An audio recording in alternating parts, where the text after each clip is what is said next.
Welcome to this episode of Japan's Top Business Interviews. I'm your host, Dr. Greg Story, President of Dale Carnegie Training Japan. And my special guest today is Peter Jennings, the President of Dow in both Japan and Korea. Great. Welcome to the show, Peter. Thank you. A pleasure to be here. Yeah. Thank you for having me. No, thank you. So, you've running a big organization here. How did you get to Japan? How did you get to become the president of Dow in Japan? Tell us that story. I would say that I came here and I was delighted to get the job, but I was the most surprised person in the world to be asked to have this job. I started my career at Dow as an attorney, and I was in the legal role for 27 years. The CEO came to me one day and said, and I had lived in Hong Kong as general counsel for Dow at Asia-Pacific for 7 years. Moved back to the U.S. We'd had a number of different assignments in different places from Dow, and came in and said, "Would you like another international assignment?" I said, "Yes." He said, "Are you and your wife mobile?" I said, "Yes, of course." He said, "Come back tomorrow. I have a new job for you." So I came back the next day. He said, "How'd you like to be president of Dow in Japan?" And I said, "Are you sure this isn't your 9:30 meeting and not your 9 o'clock meeting?" And he said, "You'll be great. And it's a people job, and as I say, the rest is history." So I arrived here in the spring of 2012, which, 1 year after the earthquake. And so now I've almost completed 8 years, which is long I'm now the longest serving Dow Japan president in history. Wow. And I'm approaching my 35th service award at Dow. So I'm hoping that I'm here because there's been some success. Again, there's a lot of different theories about why I'm still here, but I owe that success to the team. So again, I was very much delighted to get the assignment, but equally surprised at how it came out. So as an in-house counsel for most companies, you're usually not running a big team like this, right? So this is probably, I guess, career-wise, the first time you had, and how many people are you running here? So when I got here, we had 2,000 in Japan and another 1,500 in Korea. So it was 3,500 employees, a multi-billion-dollar business with all different businesses, et cetera. So from that standpoint, it certainly was a definite shift. My theory on that, again, I think speaks highly of Dow, because I've talked many times about Dow. You can join Dow as an engineer, you can join Dow as a mechanical engineer, chemist, you can join Dow with many different disciplines. And Dow has allowed people to pursue a number of different career opportunities within the company, regardless of your background and education, which I think speaks very highly of the company. One of the reasons I think that I was able to take this job was, for the prior 8 years before I came here, I was the general counsel for Dow's major businesses, including our current CEO was running plastics at the time. Our current CFO was in a different business, and I was his lawyer.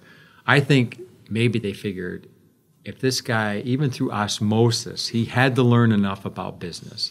He had to learn enough about the way we manage the teams. And to be honest with you, that was the best training you could get, because I saw how they managed issues. I saw how they ran their businesses. I saw how they looked after the teams. And I said, and again, I had maybe 27 years of, I think, on-the-job training. And, I tried to pay attention to what they were doing. And so I think it was really good, a 27-year apprenticeship to be able to do that. And again, maybe they took a risk on me not being, I've said before, and I tried to take that, Greg, in terms of my, when I came here and I tried to talk, I said, look, what I've said to people consistently throughout my career, and I think this is true of Dow and certainly has been true in my time here. I've talked to the finance guy and I've said, look, I will never know as much about you as finance, so help me. Help me learn and help the team grow. To the commercial leaders, I've said to them, look, I'm not going to do price volume management for you. I'm not going to tell you about your customer, how you segment your customers and how you do this. So, but ask me questions, help me so I understand what you're doing. But I do know I have a large degree of Dow experience, and I know how decisions get made. So let me help you so you can be successful. So hopefully it's a two-way thing. So I've never walked into the room and said to these guys, you're doing it wrong. because of course they have to know more about what their specific thing are doing. But I've said, how can I help you? How can we learn together? And I've been fortunate with the folks in Midland, explain the situation, and they come back and they're like, yeah, it's done. What? How did you do that? Well, I've been here a long time. You know how decisions get made, you know who to ask, you know how things get done. So from that standpoint, that part has been the most satisfying to me. And again, so we're really trying again to kind of change the culture here in Japan and try to move the needle in those areas. Well, for me, what's interesting is you have your first major posting, which is like a huge number of people and huge amount of money. So, I mean, even if you posted in America, I mean, that would be challenging enough. But here you are in Japan. Now, yes, you spent years in Hong Kong, but Japan's not Totally like different. Hong Kong, so you can't automatically transfer that expertise across. And you talked, you had a very open attitude. You mentioned about leading and getting help from people. But what were some of the challenges that sort of struck you when you got to run a Japanese-based organization? Again, probably nothing here that's novel that you haven't heard before. Again, one of the things that when I came in, of course I was nervous. Of course I was, my number one goal was to how will I fit in? You have an American lawyer coming to have very experienced, very capable Japanese leaders. And so I would say that I tried very hard to listen and learn. And I thought... How long had Dow been in Japan when you arrived? Well, we've been here now 70 years, so it's been a long time. So my first question is to say, how do I gain their trust and respect? And how can I do that without doing any harm? Take the Hippocratic Oath. I certainly didn't want anybody to come back and say, this guy came in and now things have gone worse. And so what I took from one of my many learnings as being a lawyer, I took a yellow legal pad and sat down with all the leadership and say, what are the biggest issues you have? What are your biggest problems you're having? What concerns do you have? And I wrote down all of how can I help you do that? And I think they genuinely appreciated my coming in with that approach. Second of all, I've often said that the best advice I got when I left was from our current CEO he said, look, this job is really primarily a people job. So use your common sense, use your good judgment. You understand how we do business at Dow. You understand. And so I just want you to bring forward the strong skill set you have in the people side of things. The business stuff, you can work together on that. The finance stuff, you can do that. But the people side, I really want you to come back to me. And he said, you pick your team. You pick the folks that you think are really good, and then you focus on those folks that are really good. And he said, I fully trust your judgment and how you've managed people. So, That's a point, though. As a lawyer, my impression of lawyers are extremely cerebral, analytical people who are not particularly great in dealing with people in terms of people skills. So where does the Peter Jennings people skill component come from? And maybe you've dealt with some, I think there's all kinds of lawyers, right? So again, I joined Dow right out of law school. So what I was told, and again, my dad was a lawyer, sole practitioner, and he taught us, my brother was a lawyer, and he said, the lawyers only have one job, and this is true, I think, in private practice as well as at Dow. We're very clear, we're here to help people. We're here as a service provider. And so that's how I kind of approached my Dow career. It wasn't to come in and say, hey, look, here's what you're doing. Here's the things you're going to do.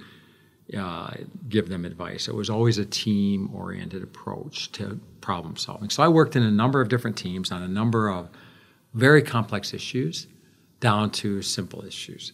And so when I got here, I tried to take the same approach. We're going to approach this as a team. We're going to approach this as together. Let's solve problems together. Let's figure out what the strategy is. Let's put together our Japan strategy. And let's how to execute on that strategy. And you guys help me with what is obstacles, interference, whatever you can do. I would say, Greg, that the first, and again, you know how the Japanese are. I think it took maybe 2 to 3 years, probably, I would say 2 to 3 years before I really felt like I was having an impact. Because you can talk a lot to the Japanese. You can say, we're going to do these things. This is our strategy. And it took a while, I think, before. The things that I've been proud of is, one, that Dow had the confidence to leave me here. But I've been here long enough because, expats rotate in and out. A couple of years they're in and out. So I think the fact that I've been here long enough now to see that we have, to see that the changes have taken root. If you plant those green shoots and you see them grow. When did that trick over that you felt, now I have a sense that I've actually started to get that rapport and trust with the team. I've planted those green shoots. I see them coming up now. How did you notice that those things are coming up? Because I talked about points of light or proof points of when that happened. So oftentimes if we had meetings, leadership meetings, business, commercial meetings, and I meet every week with the leadership team, business team. And, sometimes I was saying, look, I think we need to do this. I think we need to do this. And then there were a few times early on, and it took a while before there was a knock on the door, and one of the more senior guys would come in and say, hey, Pete, privately, I'm not 100% sure that with respect to this, that maybe we should think about a little maybe different spin on that or different direction. And so the fact that they had the courage and the confidence to come in, because of course they're never going to challenge me. The other point that I would say is, and this is a very small thing, Midland's a very small town, a very small group, and other Dow sites that I've worked on is that people come, it didn't matter if you were the CEO, CFO, people would knock on your door, hey, what are you doing for lunch? Let's go to the cafeteria. Greg, I was probably here a year, and I said to my secretary, I guess people really don't like me here. Why? Nobody ever comes in and asks me, I have business lunch, I go to lunch. Nobody ever comes in and, hey, you want to go eat lunch? They're never going to ask you. Why? You're the president. I said, no, but nobody cares about that. This is called. They're never. So I'm happy now that folks will come in and, hey, you want to get something to eat? You want to go downstairs? You want to get a cup of coffee? And then it's usually I have something I want to talk to you about. I feel great because I talked when I first got here. I have an open door policy. Nobody came in. Now they come in very casually. Hey, can we talk for a second? Sure. All right. Well, for the dinner tomorrow or for the meeting tomorrow, Pete, let's emphasize this, maybe not so much this, or even after the meeting. How'd that go? I'll ask them, how'd that go? And they're very open about things where we was. So I've tried to find, the other thing, Greg, is, again, over time, I'm very pleased. So we have 100% turnover of the commercial leader team, and maybe that's in part due to my longevity, but also in terms of the commercial leaders as well as the functional leaders, so the Japan leadership team. So I'm happy that my imprimatur and hopefully my legacy has been that we have a young, diverse, very play-to-win, ambitious group, and which they're very international and they're bilingual, bicultural group, which is different than it was 8 years ago, which was traditionally older male Japanese leaders. And so we've changed the paradigm, and so which has been that successful. So you've hired these guys, right? At some point in your 8-year period. So some over 2 or 3 years, there's been a turnover, and now gradually hired, promoted, challenged, moved in, moved out, and so you've actually been able to do that. Now, what did you notice the difference that made for you, having had your group over time become the core group? So I've said before that in the old days, and when you say the old Pete Jennings, because being a competitive lawyer, the old Pete Jennings would have been more interested in how come I didn't get promoted? How come I didn't get this new job? I take far more satisfaction in seeing the folks that I have mentored or argue, I've been an advocate for, to see them grow into these roles. And second of all, get these roles because they deserved it, and then see them be successful. To me, there's no greater gratification as a leader than seeing the success of some of our extremely talented, bright, young women and men, because we've hired more women than Japan in the last 8 years than we have men. Certainly in the headquarters office. We have work to do in R&D and manufacturing, but that's harder in Japan, right? So we have a very diverse, talented team, and to see how they're doing extremely well. Last year, very challenging year for our industry, and in large part for macroeconomic conditions. Japan performed better than any other country in Asia. So I said, and the other thing I've learned is if you get the right people, you don't have to spend a lot of time micromanaging them. Get out of their way and let them do their thing. They'll come to you, and all I've said to them, don't bring me surprises. Nobody likes to be surprised. If you have a problem, get it to me early on and we'll fix it. Or come to me and say, hey, look, we missed this quarter. All right, so what's the plan to get back on track? So, and again, I don't have to help them too much. They already know what to do. You just sometimes they just need more encouragement. And but that coming to you with issues or concerns or problems is a big breakthrough, because Japanese are very, mistake-free zone type of culture, no mistakes, no defects, and they're ninja at hiding stuff from their bosses. So to get to that point where people are prepared to come and say, hey, listen, this didn't go well, or I didn't have this go well, or that is really a big indicator that you've actually got a high level of good communication and trust with the team. And I think that has to be. I think the trust has to work. The respect and the trust and the communication has to work both ways. And again, one of the very good bosses I had early on in my career, Greg, said to me that you have to be the type of boss that people are not afraid to bring bad news. Again, if you shoot the messenger, if you're always punishing people for bringing you bad news, guess what? I learned from that. I'm not going to bring him. You take it down to the head office. Let you tell him. But if you say to them, okay, no problem, listen, got it. Whether it's a people issue, whether it's a technology issue, if you say to them, look, all right, I'm glad you brought it. Let's figure out the way to do this. Then they were like, hey, this guy's for real, And everyone else is watching too. Of course. Like the staff are expert boss watchers, so they see Suzuki comes into the boss with a problem, and he comes out looking like, he didn't get torn apart, or he talks about, we talked about the issue, I wasn't punished, I wasn't beaten up, I wasn't scolded, I wasn't berated. That sets up confidence in other people to say, well, okay, he went to the lion's den, came out okay. I've got a problem, I can go in the lion's den, probably I can come out okay too. Right? Yes, absolutely.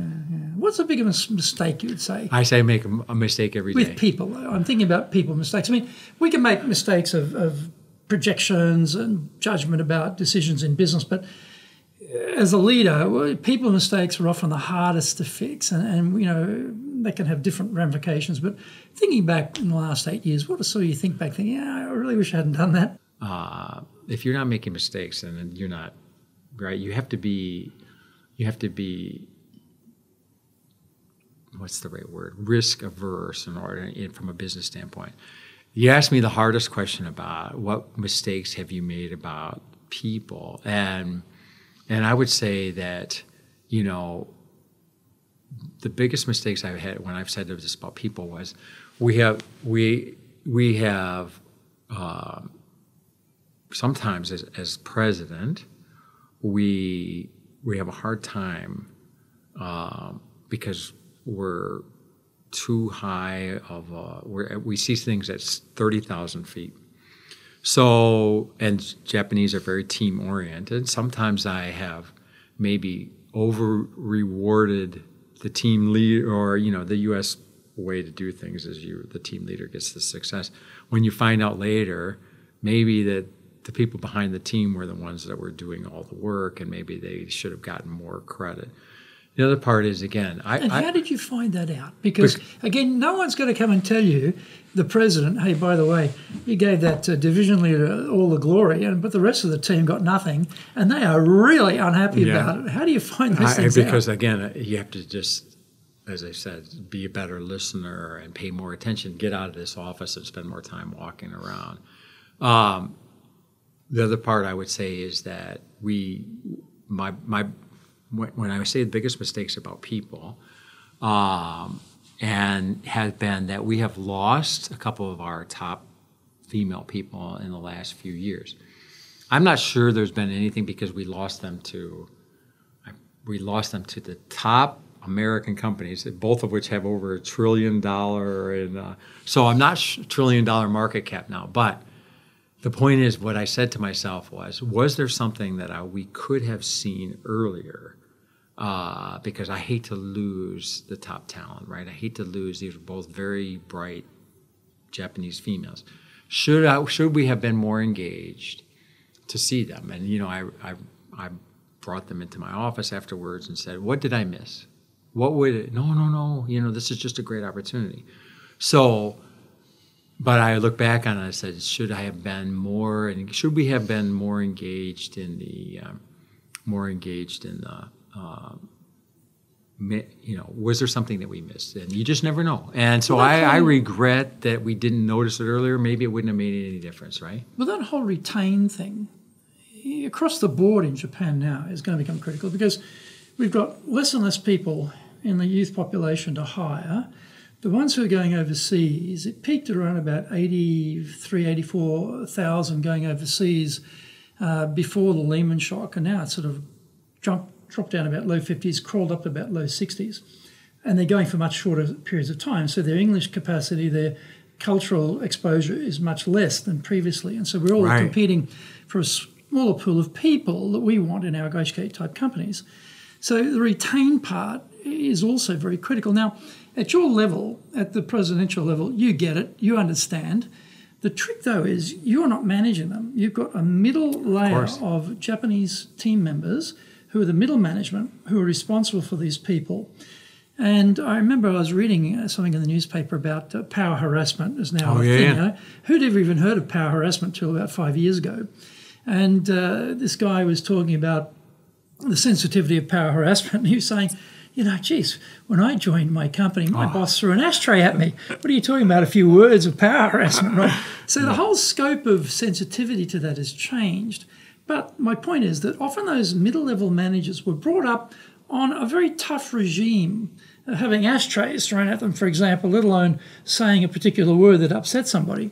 So at the top level, you would get it. How do you make sure the middle-level managers, not your direct reports, because they aren't worried about the people at the bottom, it's the middle level who are doing that these people get it and they make sure that group of people who you want to keep don't move, stay with the company? Well, that's the best question for any leader. So one of the things that I have done that I'm very happy about, it's been some of the best sessions we've had. So when we've had executives come here from Midland, including the CEO, the CFO, business presidents, we've had what we call, these are called now Pete's PT sessions, which are promising talent. So let's say we have 15 of our best and brightest young leaders here. And so they may get an hour and a half, but they get direct access. So the middle level is not there. So they get an hour and a half, 15 people with the CEO. And so they get 5 minutes each. And the CEO has their profile, education, background, what they're doing at Dow. And then they have to tell this, they get 5 minutes to talk about whatever they want, but they have to say, why did you join Dow and what are your career aspirations? Anything else you can say. Sometimes I'll say, well, what could we do to help you? It's been unnerving for some of these middle-level Japanese managers to have one of his or her direct reports going right to the CEO, or the CFO, or the business president, or whatever top person it is. But it also gets an eye to talent when the CEO says, "Oh my God, that he or she is so impressive. We're going to move that person to a different role." So that's a good eye-opener for those guys. And so I think it's good for both of them. Number one, the younger people get a chance to meet with the top people. Second of all, the boss is like, hey, I need to be on board here, right? I need to make sure that they're getting opportunities. Another thing I think, Greg, is unlike many Japanese companies, Dow is not a multi-layered company. So we've gone through all the different parts where we have eliminated many of the middle layers. So I don't think we're bureaucratic. And the one part that I've talked to my final answer to that question is, and this is true of Dow culture as long as I've been there, and now certainly now true with iPhone and, that I've said 100 times to the folks here, if you have something that you want to bring up, if you think there's something you can do better, you don't have to email me. You don't have to send me a message. You can go to my boss. You can go to the CEO. If you have a great idea, and he'll respond, thank you for your message. Now obviously if you say, hey, I want to get promoted, I mean, they're not going to. But if you say, hey, look, we're missing a big opportunity in business, and your boss doesn't listen to you, you can come to me, you can go to your boss's boss. Dow culture is such, you can raise your hand. Now, the Japanese have been less prone to do that. But I'm saying, you better get on board because everyone else is doing it. And so, again, if you absolutely have the right to go in a positive way, respectful way, and say, hey, look, I've asked for us, if we had $5 million, we could put a tank in Nagoya. We can triple and I've asked my boss 3 times to bring this forward. He never did. Guess what? No problem. Figure it out. And that's what the project gets done. And the guy who never acted on it is still sitting there. Not a good thing. Wow, that'd be a very brave Japanese staff member who but I think go over his boss's head and put his boss in it by telling he didn't do the right thing. But I'm telling you, Greg, in the Dow culture, you can do that because it's okay. And I think more and more, I will say this, Japan, I'm bullish in Japan because I think the millennial generation is totally different. Why do you say that? Because I think, and I say this respectful of the many great Japanese companies that have conquered the world and done all these wonderful things. I think, certainly is true of the folks we hire in the Dow. They're very international. They have either studied or worked or maybe lived abroad. They come to Dow because they want a different life than maybe their dad's Mitsui. And they want work-life balance. Maybe they want a family. I don't think they're afraid of, well, if I go home at 5 o'clock today, is everyone going to think less of me? I think they're like, hey, look, I'm smart. I can do a lot of great things. They came to Dow because they want an accelerated career. They want an international career. They would like some of the opportunities that a Western company brings to them. And I don't think they're intimidated at all by maybe some of the norms of Japanese business culture.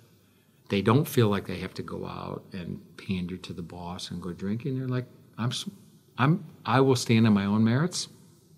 If it's not good enough for Dow, I'll go somewhere else. So I think they're going to force the change in Japanese culture. Now, and again, maybe on diversity and inclusion, maybe on all these ideas, maybe some of the things they're going to, that's why their leadership will be maybe from outside companies, Western cultures leading the Japanese change because they're going to drive the change. Why don't we have, again, it's going to happen, and maybe it will take a little longer in Japan, but I very think it's going to happen. And they're super smart, and they're going to say, we don't want to sit in this cubicle for 12 hours a day. If you want to be successful as a leader, do the Leadership Training for Managers course. All companies need people who can both manage and lead. Leading people screams out for real skills in communication, dealing with all different types of people, being excellent at innovation, planning, delegation, handling mistakes, doing performance reviews really well, and inspiring and motivating the team. Do the Leadership Training for Managers course now in either Japanese or English. I think that's the important thing. You talk about culture because in a standard Japanese culture, that'd be unthinkable to go over your boss's head, particularly go over your boss's head and say, hey, my boss is a dill because there's a big opportunity here and he doesn't recognize it. Can't imagine that happening. However, if you have that type of company culture where they're safe, within that environment to do that. And you just say they're smart and ambitious. That's really revolutionary in Japan to have that. That's amazing.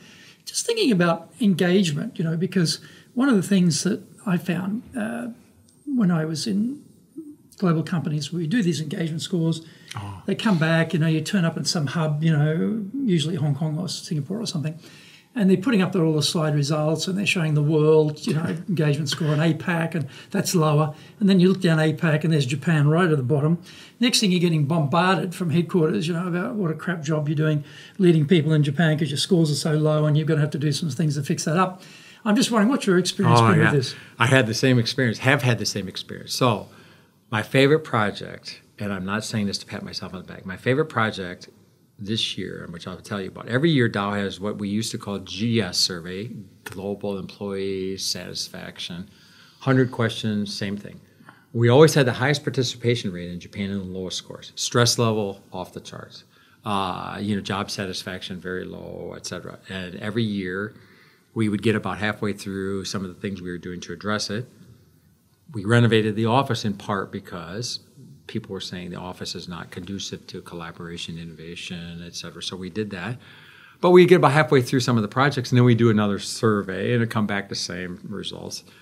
So this year we changed the survey. We launched our new company in April 1, 2019. And so the same questions, different format. I said, I'm not going to listen to that this year. So because I'm a lawyer and I believe in jury and focus groups, and so we sat in groups of between 5 and 10 people, and we did what I call focus groups, and we did every single employee. We asked them 4 questions. Do you like working at Dow? Yes, no, sometimes. Second of all, do you understand Dow's strategy, and if so, are you optimistic about Dow's future? Then we said to them, what keeps you up at night about working at Dow? And then the 4th question was, what's one thing you would change about your job so you could be more productive and deliver more value? It was the most enlightening, interesting epiphany that I've ever had.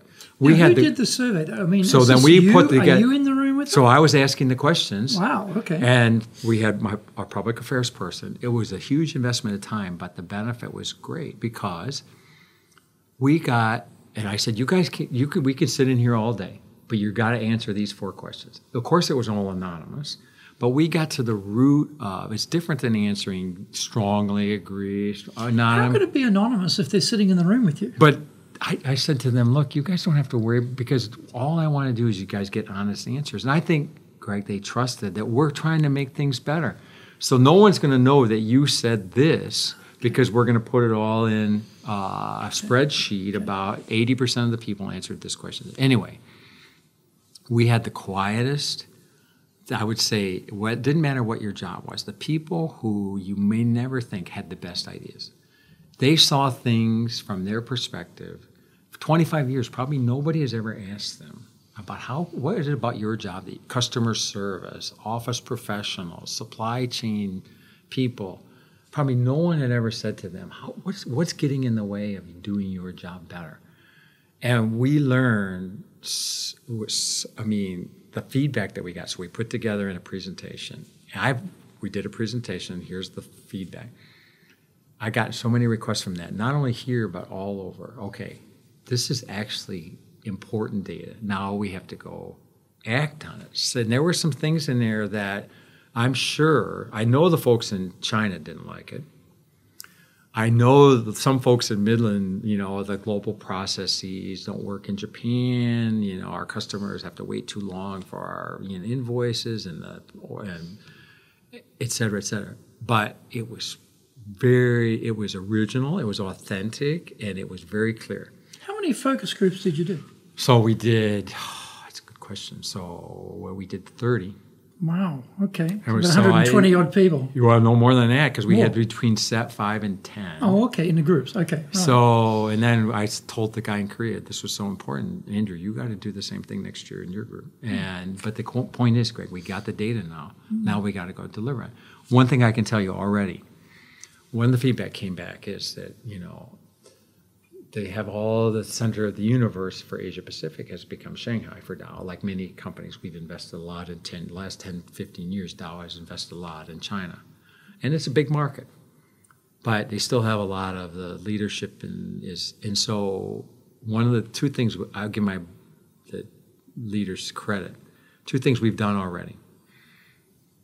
For jobs that are area jobs, Dow Asia-Pacific, they've already removed from the job posting. So if there's a job that goes on our internal system, you can apply for this job. Take out Shanghai-based. It's neutral now. So we're going to pick the best person for the job, regardless of where the location is, because most of the jobs were Shanghai headquarters, Shanghai-based jobs. So we said, take it out. These jobs can be in Seoul, can be in Singapore, they can be in Cambodia, they can be in Ho Chi Minh City, they can be in Jakarta. If you got the best person, it doesn't matter where the job, right? They can post them anywhere. Second thing is we're going to insist on, if you have to have diversity for the candidates and diversity for the interview group. Because again, I'm from the Midwest. I grew up near Midland where our headquarters is. If you have 5 guys from Michigan interviewing some guy from our job, you're going to pick somebody from Ohio, not somebody from Tokyo, right? It's bias. So you have to have diversity of the people asking the questions and diversity of the people you're interviewing. So here's the point, though. You've got an annual survey of satisfaction, which has been going on year after year after year. Which I threw in the trash because it doesn't answer anything. You found that this was it's a waste of time. Disconnect between of course. the Japanese team. Now, let me give you one other thing that the Japanese did. Okay. I tried to change our global survey because the questions were always worded, if you were offered a job as same or equal or more equal money or same or more money outside Dow, would you take it? The Japanese write neutral. It's not a neutral answer. So I said to the survey guys, make it strongly agree, strongly disagree. We can't do that. So all the answers came back Japan, neutral. It's a waste of time. A yes or no question is not neutral. So I said, forget the survey. Forget the survey. It doesn't do us any good. Well, what I was thinking there was, if I'm sitting in headquarters and this Peter Jennings guy in Japan has realised that our annual survey, at least in Japan and possibly other Asian countries, is not really giving us the value that's inherent in the feedback, maybe this is a model we should adopt globally and take it the other way and stop doing these annual surveys and take a different approach. Did that actually happen, or is that just too wishful thinking? Listen, the people who are doing the survey, again, there's always folks that have that say, look, at my job is to produce these surveys, right? But I've received a lot of feedback of like, this is how we should be doing it in the future. And I said, look, you guys can do it any way you want, but I've received a lot of positive feedback. I hope it will catch on. And again, if people want to do the survey, but I hope others will do the same thing. But they gave you the freedom, mate, because normally what happens in a big organization is, no. We're all doing the survey. Everyone's got to get in line. We need to have the harmonization across, blah, blah, blah. And you can't go off the trail and off the reservation and do your own thing over there, Jennings, in Japan. You've got to play ball with everyone else. Again, but I have to say that again about Dow. I said that, there's H.H. Dow there was a Mr. Dow, and he founded the company, and he said, if I can find 100 people to tell me why I can't do something, I just need to find one that can tell me how I can. And so I think there's sort of this entrepreneurial mindset with the company about you can do things your own way, and I keep saying that over and over again to the Japanese employees. The Dow culture allows you tremendous freedom to do a lot of different things in your career. You don't have, as long as you are, you can write your own ticket in terms of what you want to achieve in your career at Dow. You're not bound by any cookie cutter mode or mentality, and you have 100% right. You also almost have an obligation to bring forward ideas and questions and how to do things. Of course, you have to do it in a respectful manner that's professional.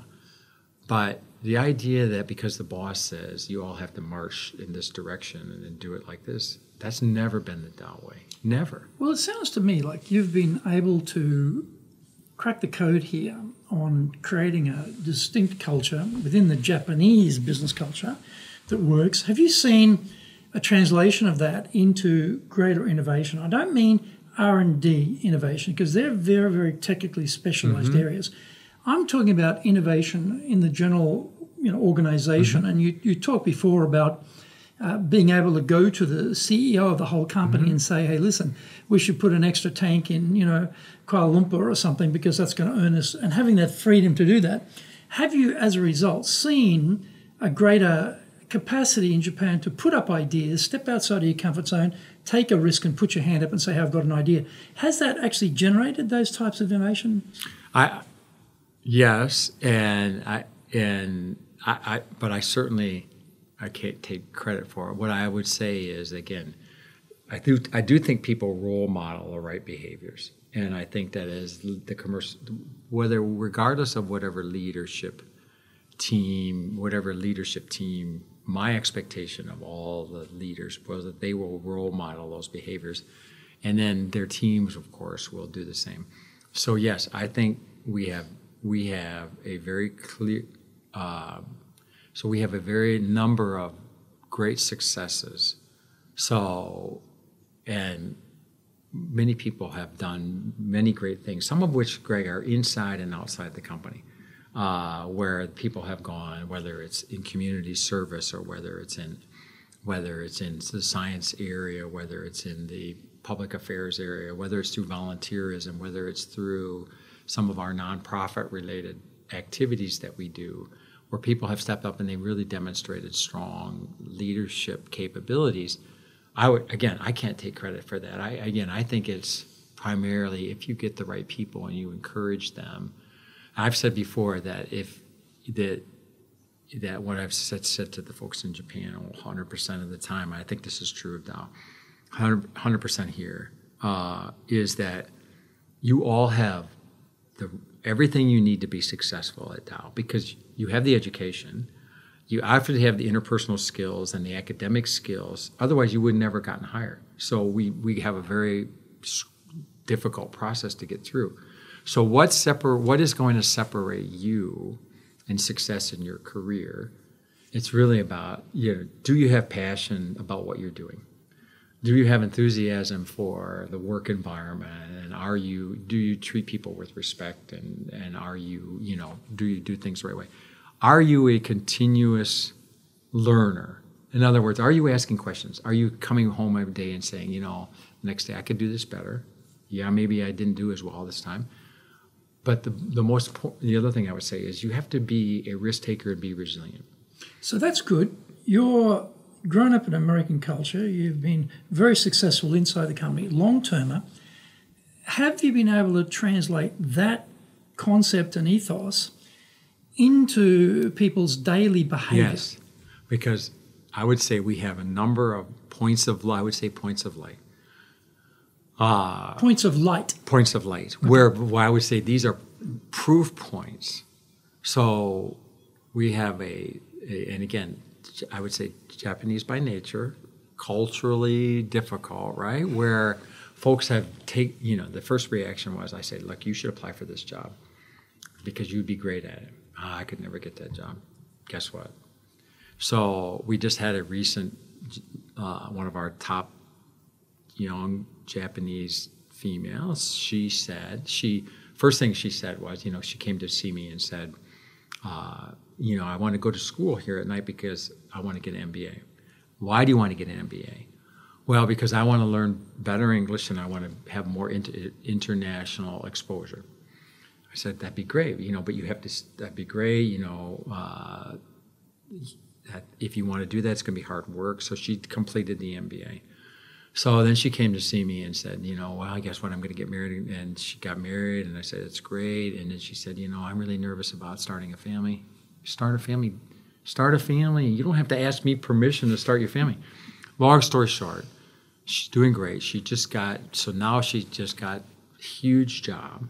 So what I've said to her is, look at all these things that you have done are a role modeling because, one, you self-study. You said, I want to get better at my job. And you went through 3 years of getting this MBA at night. So, but now you're a mom, you're dual career, her husband works at Dow, and you are now one of our top leaders in Japan. This is the best example of things that we should be making sure that there's a lot of opportunities, that people see this, that this is the Dow model of doing things. It happens all over the world, but less so here. We have a number, Greg, I said, of people who have taken on roles. One of the things that we like about Dow, and I would say this, is that we have what we call ERG groups, employee resource groups. So these are global groups, but then we have chapters in each country. So we have a women's inclusion network here. We have a disability network here. And these are issue awareness, and they're led by Japan employees. We have very successful employee resource group. In fact, last year, 2 people came in and said, Pete, we want to start a GLAD, gay, lesbian, we want to start our own GLAD network here. And I said, okay, I think that's great. And I said, but, it's risky, right? And they said, fine. We want to be champion this cause. And I said, great. So we think it's important. We think I think they have 50 people already signed up for their group. And I said, this is the type of, so I said, I think it's great. We support them 100%. So Wednesday, Greg, we have a Dow Women in Science breakfast, global breakfast. And so we're going to have 25 of our women scientists here to have breakfast. So what's going to be the point of the breakfast? Well, number one, to get all these women together to talk about being a scientist, many of which are dual careers, many of which are married. What are some of the things that you find in your career that have been a problem for you? How do we encourage more women to study science in Japan? Right? What we've heard is women can't be scientists in Japan. Women can't be math majors. Women can't study, chemistry. That's for men. So second of all, how do we have them part of our recruitment process, part of our mentor process? How do we have them engaged more so people can see them that, oh, I didn't realize that she's a chemist. I did. And so we want them to be out more visible within the company and outside the company, that, this Dow is this great place to work, and we have a lot of females that are doing great things, having careers, having families, and they're scientists. And we think that's good for Dow. We think that's good for Japan. And we participate in a lot of external related. We're in the Tomodachi Initiative, where we sponsor Japanese students to go to Rice University to study chemistry in the summer. We are involved in all kinds of community related, including the Olympics. So we'll play a big role in the Olympics about, the sustainability and carbon. We'll have a number of our leaders here involved in that. So the point is, Greg, I think, as I've said to the folks 100 times is that I want to be retired someday in my rocking chair, wherever that may be, and say that, wow, what a great thing. I just saw that a Japanese female is the CEO of Dow. There's no reason it cannot happen. I think, the only thing they need is a little confidence and encouragement, because I honestly believe, Greg, and I wouldn't work at the company, nobody at Dow cares what your last name is. Nobody at Dow cares what your race, what your gender, what your national origin. They don't care where you went to school. It's all about your aspiration and your inspiration. You can start here at the Chiba plant and work in R&D, and you can be CEO of Dow if that's what the career path you want.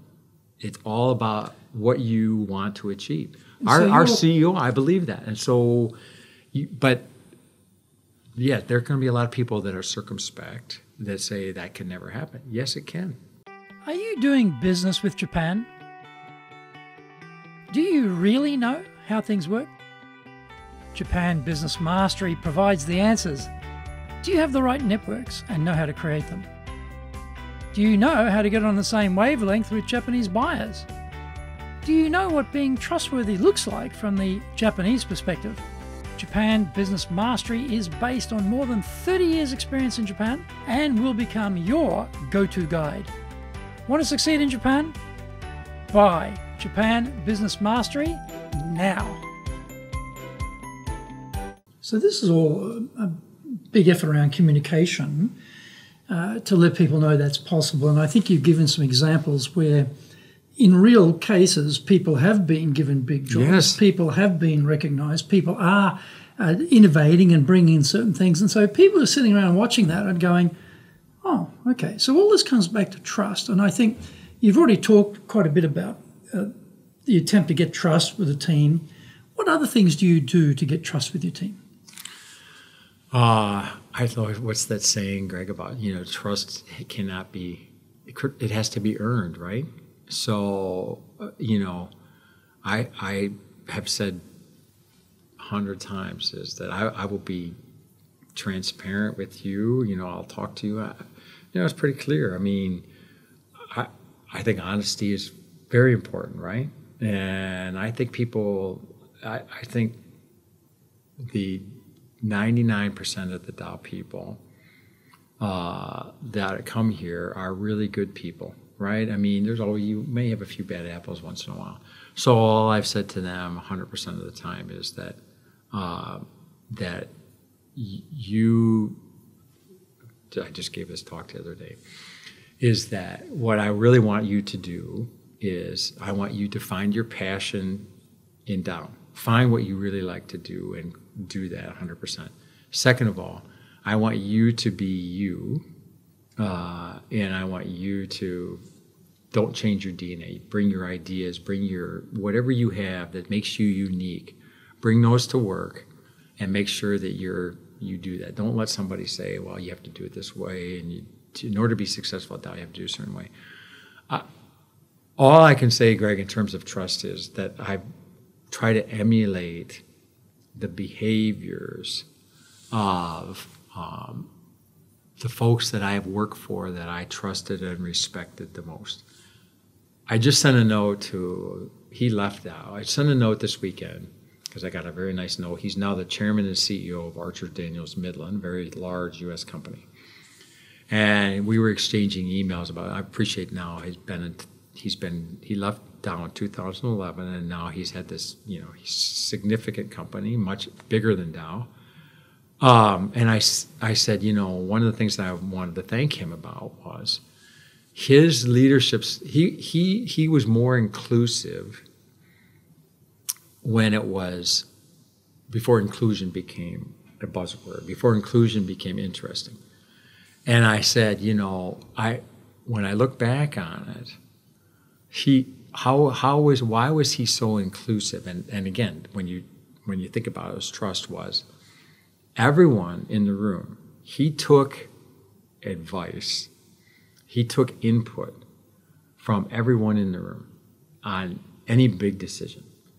And he listened very respectfully to what you were doing. So he always wanted to make sure that everyone felt like that they had a voice in the decision. And sometimes it's very Japanese, isn't it? Yeah, but at the same time, I always felt like, and again, the other part was that I knew, and again, maybe this gets back if I had to say this, I knew that he cared about me as more than just as a person versus just an employee. And so what I've told the folks here is that Dow cares about you. We want you to have a long career. So I care about you and your family and your health and your welfare as a person. I want you to do all these things and have a great career at Dow. At the same time, it doesn't work if you're stressed out, if you work 16 hours a day. So we want you here for the long run.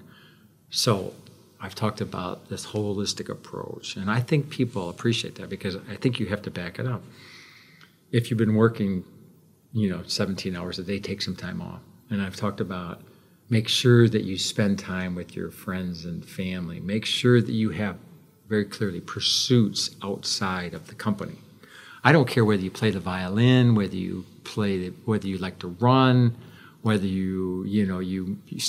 you like karate, do something that you care about. If you like to go coach your kid's soccer team, get involved in something, read books, painting, music, anything that takes you outside of your iPhone and be selfish about that.